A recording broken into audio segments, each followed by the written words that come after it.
قال اللہ تبارک و تعالی فی شان حبیبہ ان اللہ و ملائکتہ یصلون علی النبی یا ایہا الذین آمنوا صلوا علیہ وسلموا تسلیما بآواز بلند درود و سلام الصلاۃ والسلام علیک یا رسول اللہ وعلی آلک و اصحابک یا حبیب اللہ الصلاۃ والسلام علیک یا نبی اللہ وعلی آلک و اصحابک یا نور اللہ بلغ العلا بکمالہ کشف الدجا بجمالہ حسنت جمیع خصالہ صلو علیہ وآلہ واصحابہ وبارک وسلم۔ حمد و ثنا کے بعد نہایت واجب الاحترام محترم المقام محترم پیارے اسلامی بھائی، قرآن مجید فرقان حمید سورہ نساء آیت نمبر 54 کا ایک حصہ آپ کے سامنے تلاوت کیا ہے۔ اللہ رب العزت نے ارشاد فرمایا ام یحسدون الناس علی ما آتاہم اللہ من فضل، تو کیا وہ ان لوگوں سے حسد کرتے ہیں کہ جن کو اللہ تبارک و تعالی نے اپنے فضل سے عطا فرمایا ہے۔ حسد باطنی بیماریوں میں سے، دل کی بیماریوں میں سے ایک خطرناک ترین بیماری ہے۔ جو شخص اس میں مبتلا ہو جاتا ہے حسد میں، اس کی زندگی انتہائی ناخوشگوار گزرتی ہے، پریشان ہی رہتا ہے۔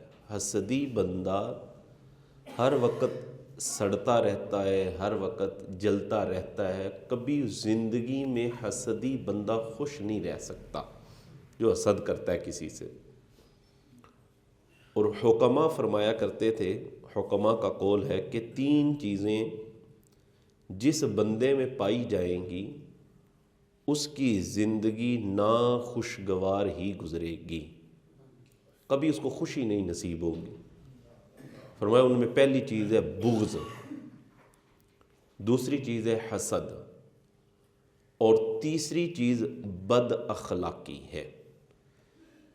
جس بندے کے اندر یہ 3 چیزیں پائی جائیں یا 3 چیزوں میں سے کوئی ایک چیز پائی جائے گی، کبھی وہ بندہ خوش نہیں ہوگا، سڑتا رہے گا، جلتا رہے گا۔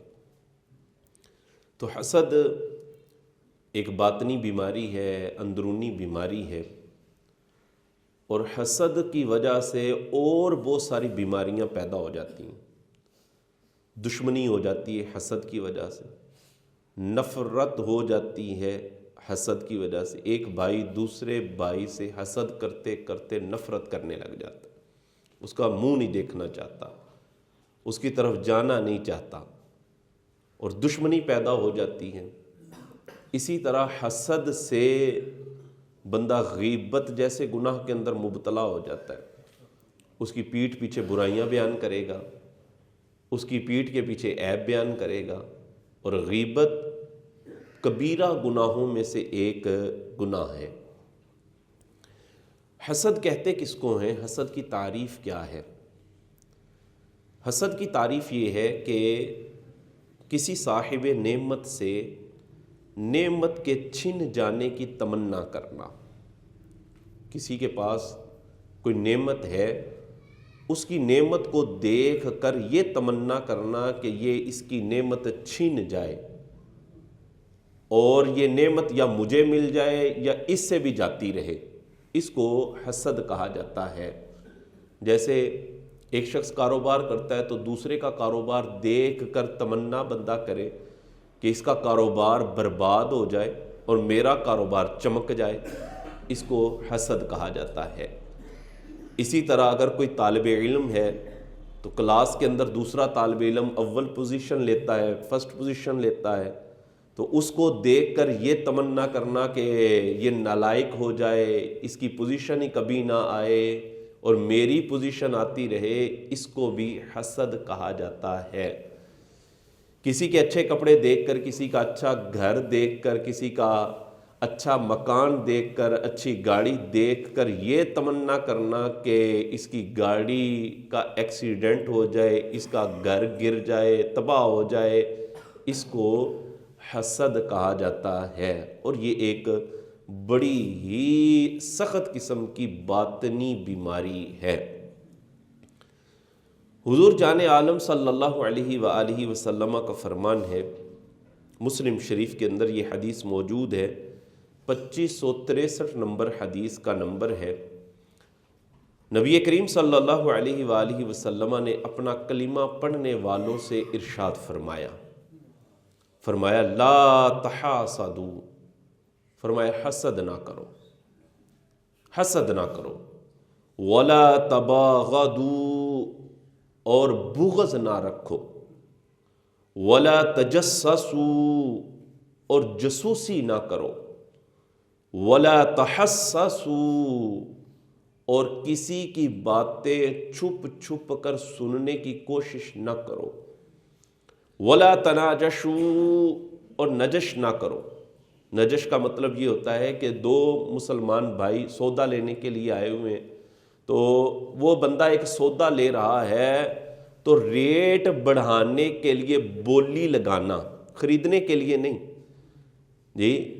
منڈیوں کے اندر بہت سارے لوگ ایسے ہوتے ہیں، دکاندار سمجھ لیں کہ انہوں نے بندے رکھے ہوتے ہیں اور بولی پر کوئی چیز بیچ رہے ہوتے ہیں، اور ان کے بندے صرف بولی اس لیے لگا رہے ہوتے ہیں، بڑھا رہے ہوتے ہیں تاکہ قیمت اس کی اوپر جاتی رہے۔ اس کو نجش کہا جاتا ہے، اور اس میں دوسرے مسلمان کو دھوکہ دینا ہے، یہ نجش ہے اور یہ حرام ہے۔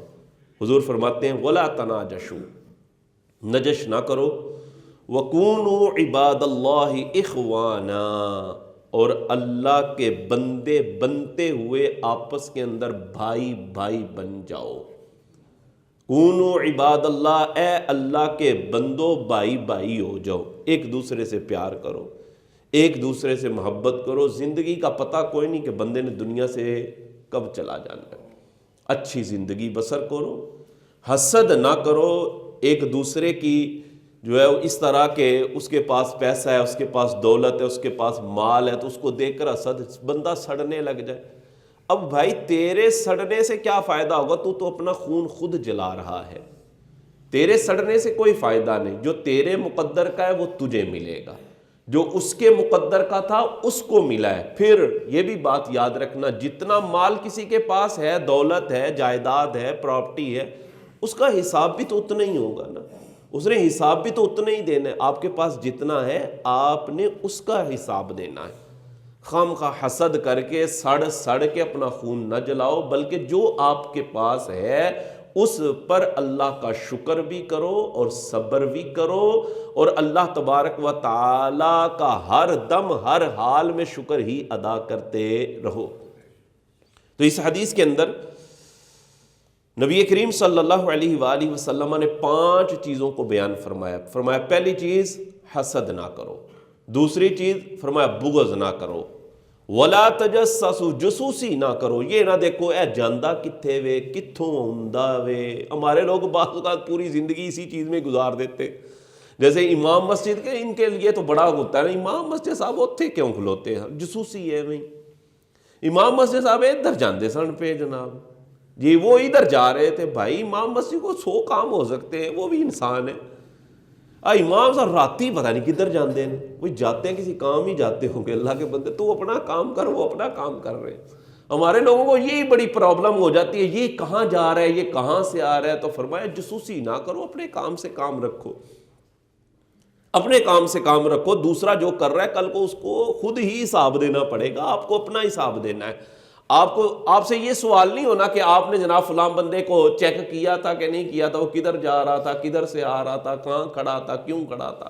آپ سے یہ نہیں پوچھا جائے گا، آپ سے آپ کے افعال کے بارے میں، آپ کے کاموں کے بارے میں پوچھا جائے گا کہ آپ نے یہ کام کیا تو کیوں کیا، حساب دیں، آپ سے پوچھا جائے گا۔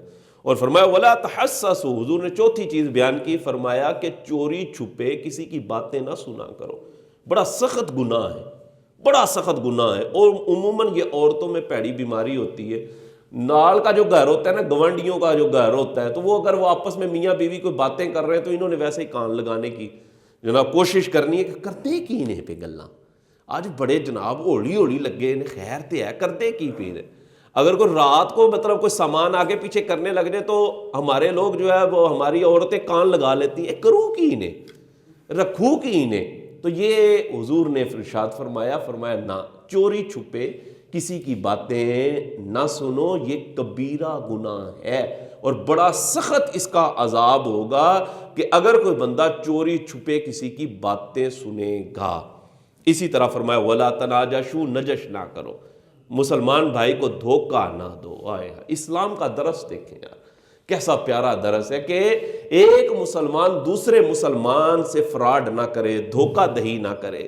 دھوکہ دو گے تو فرمایا دھوکے سے اگر تم پیسہ کما بھی لو گے تو وہ پیسہ تمہارے لیے کیا ہوگا؟ کیا جائز ہے؟ وہ کیا وہ حلال ہے؟ نہیں۔ تو فرمایا نجش نہ کرو، ایک مسلمان کو چیز خریدنے کے لیے آیا ہے تو خواہ مخواہ قیمت بڑھانے کے لیے، ریٹ بڑھانے کے لیے بولیاں نہ لگاؤ، بولیاں نہ لگاؤ۔ تم اس کو دھوکہ دے رہے ہو، دھوکے سے پیسہ کما رہے ہو، تو دھوکے سے پیسہ کمایا تو وہ حلال نہیں ہے، وہ حرام ہے۔ اور نبی کریم علیہ الصلوۃ والسلام کی حدیث ہے، حضور نے ارشاد فرمایا جو دھوکہ دہی کرنے والا ہے نا جی، حدیث کا مفہوم ہے دھوکہ دینے والا، حضور فرماتے ہیں وہ ہم میں سے نہیں، دھوکہ دینے والا ہم میں سے نہیں۔ اور ارشاد فرمایا جان عالم صلی اللہ علیہ وسلم نے کہ کونوا عباد اللہ اخوانا، اللہ کے بندو بھائی بھائی بن جاؤ، ایک دوسرے کی عزتیں اچھالنے کے چکر میں نہ پڑے رہو، ایک دوسرے کی نعمت کے زوال کے چکر میں نہ پڑے رہو کہ اس کی نعمت اس سے زائل ہو جائے، یہ برباد ہو جائے، اس کا کاروبار ڈوب جائے۔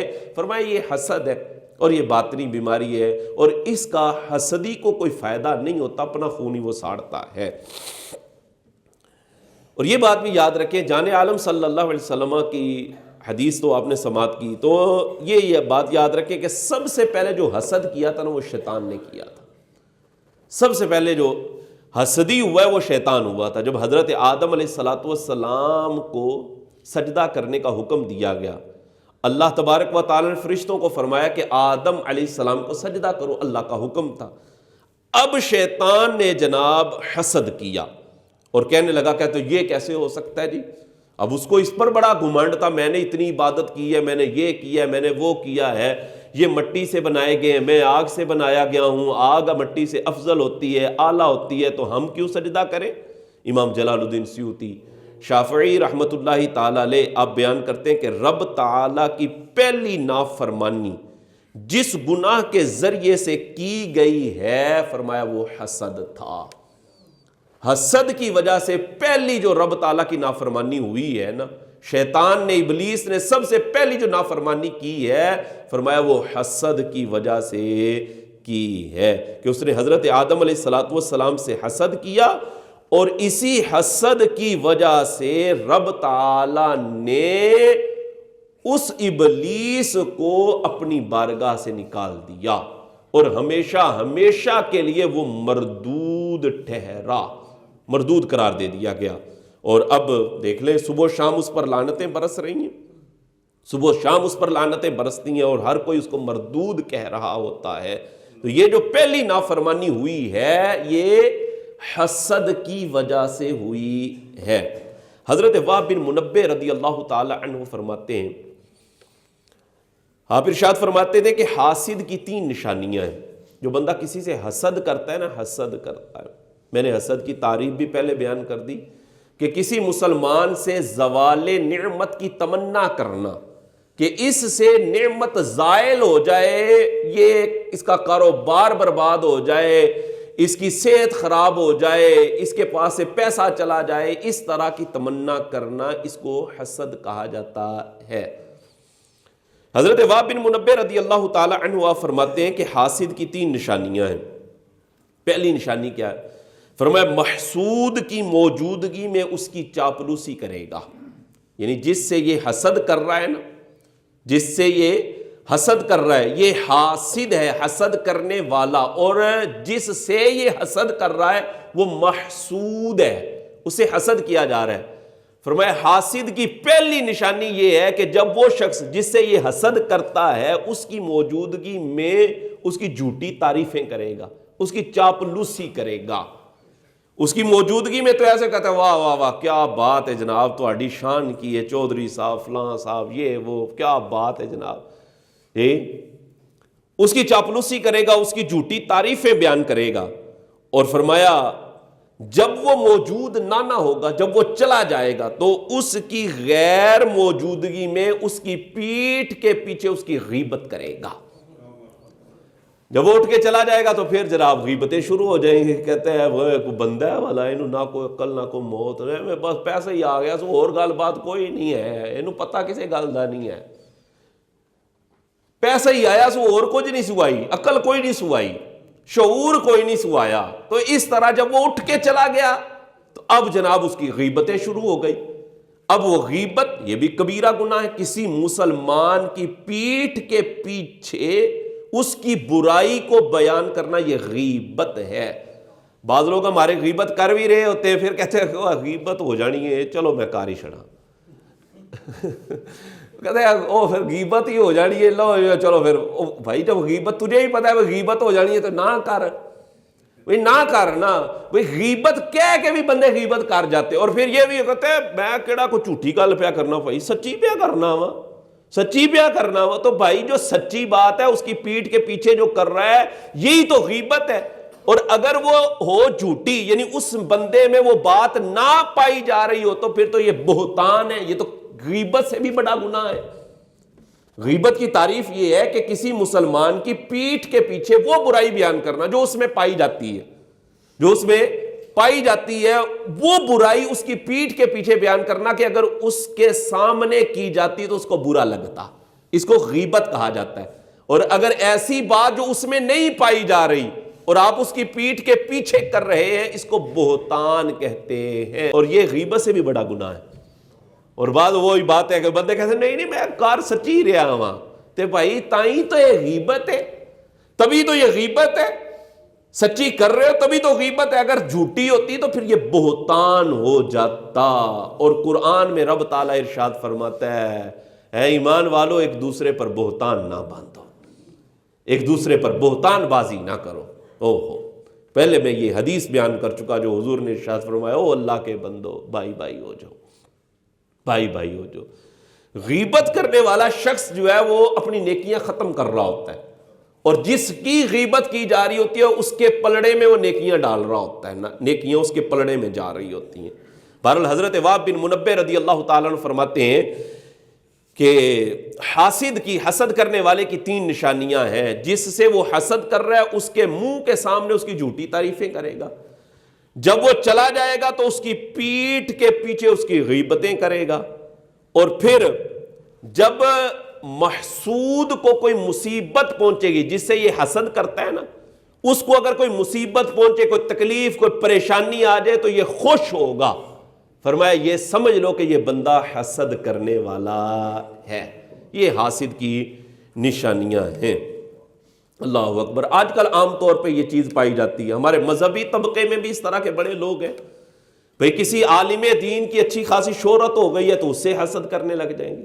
اگر کوئی عالم دین ایسا ہے کہ لوگ ان کو چاہتے ہیں، ان کو سنتے ہیں، ان کو دیکھتے ہیں، ان کے پاس بیٹھتے ہیں، دوسرا جو ہے وہ خامخواہی حسد کرنے لگ جاتا ہے، خامخواہی حسد کرنے لگ جاتا ہے، تو بھائی بات یہ ہے کہ کام کو سلام ہے، باتوں کو سلام نہیں ہے، کام کو سلام ہے۔ جو دین کا کام اخلاص کے ساتھ کرتا ہے لوگ اس کو سلام کرتے ہیں، لوگ اس کو سنتے ہیں، لوگ اس کو بلاتے ہیں، لوگ ان کے پاس جانے کو اچھا سمجھتے۔ کیوں؟ اس لیے کہ وہ دین کا کام کر رہے ہیں۔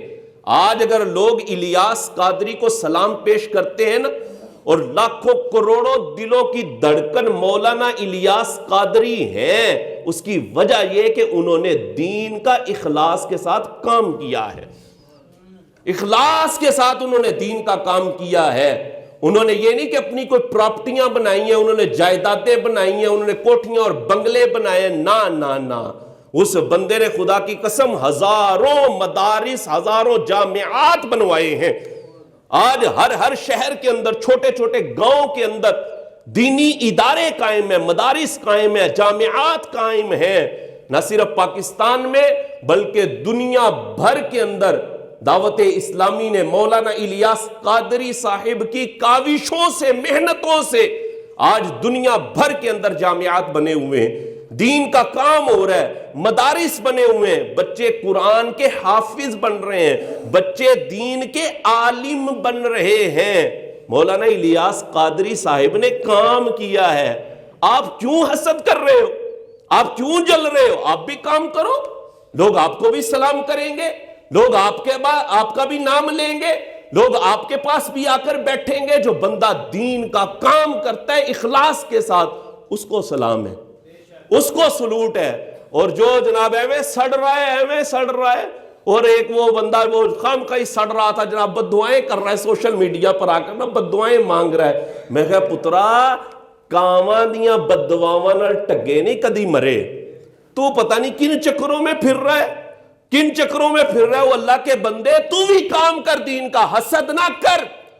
اس بندے کو اگر لوگ آج سلام کر رہے ہیں تو اس نے دین کا کام کیا ہے اور اخلاص کے ساتھ کام کیا ہے۔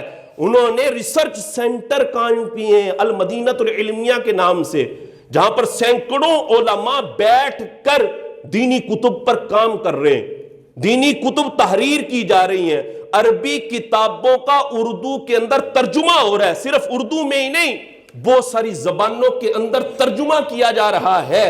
الحاد کے خلاف کام ہو رہا ہے، منکرین حدیث کے خلاف کام ہو رہا ہے، قادیانیت کے خلاف کام ہو رہا ہے، ختم نبوت پر کام کیا جا رہا ہے۔ ہر فتنے کے خلاف جس نے کام کیا ہے اس شخصیت کا نام الیاس قادری ہے، اس کا نام الیاس قادری ہے۔ اس وجہ سے لوگ الیاس قادری کو سلام پیش کرتے ہیں، اور آج کروڑوں دلوں کی دھڑکن ہے مولانا الیاس قادری، عام بندہ نہیں ہے، ہاں عام بندہ نہیں، انہوں نے کام کیا ہے دین کا، اور آج اسی وجہ سے لوگ ان کو سلام پیش کریں۔ تو حسد کرنے والے کا بنتا کچھ نہیں، اس کا منہ ہی کاڑا ہوتا ہے، اور وہ سڑ کے اندر سے بھی کاڑا ہو جاتا ہے، باہر سے بھی کاڑا ہو جاتا ہے، اور حسدی بندے کا بنتا کچھ بھی نہیں۔ اب ایک بندہ ہے جناب، اس کے پاس مال بھی ہے، دولت بھی اللہ نے اس کو دیا ہوا ہے، اور رائے خدا کے اندر بھی خرچ کرتا ہے، اب اس سے بندہ حسد کر رہا ہے، یار کہ یہ دیکھو مال جناب چلا جائے نا، چوری ہو جائے، ڈوب جائے، غرق ہو جائے۔ بھائی تیرے اس طرح سوچنے سے تو اپنا خون ہی ساڑ رہا ہے، اور تو کبیرہ گناہ کے اندر مبتلا ہو رہا ہے۔ حسد ایک بہت بڑی بیماری کا نام ہے، جو باطنی بیماری ہے۔ نہ صرف ہمارے دنیا داری لوگوں کے اندر یہ بیماری پائی جاتی ہے، مذہبی لوگوں میں بھی یہ بڑی بیماری پائی جاتی ہے۔ اللہ تبارک و تعالیٰ اس سے ہماری حفاظت فرمائے۔ اللہ تبارک و تعالیٰ ہمیں صحیح طریقے کے مطابق، جس طرح حضور نے ارشاد فرمایا، او اللہ کے بندو بھائی بھائی بن جاؤ، ایک دوسرے کی پگڑیاں نہ اچھالو، ایک دوسرے کی عزت کے در پہ نہ ہو جاؤ کہ اس کو عزت بڑی ملی ہے تو اس کی عزت خراب ہو جائے، اس کی عزت چھین جائے، اس طرح نہ کرو۔ اللہ کے بندو بھائی بھائی بن جاؤ۔ اللہ تبارک و تعالی ہمیں ان باتوں پر عمل کی توفیق نصیب فرمائے۔ اللہ تبارک و تعالی ہمیں حسد جیسی بیماری سے محفوظ فرمائے۔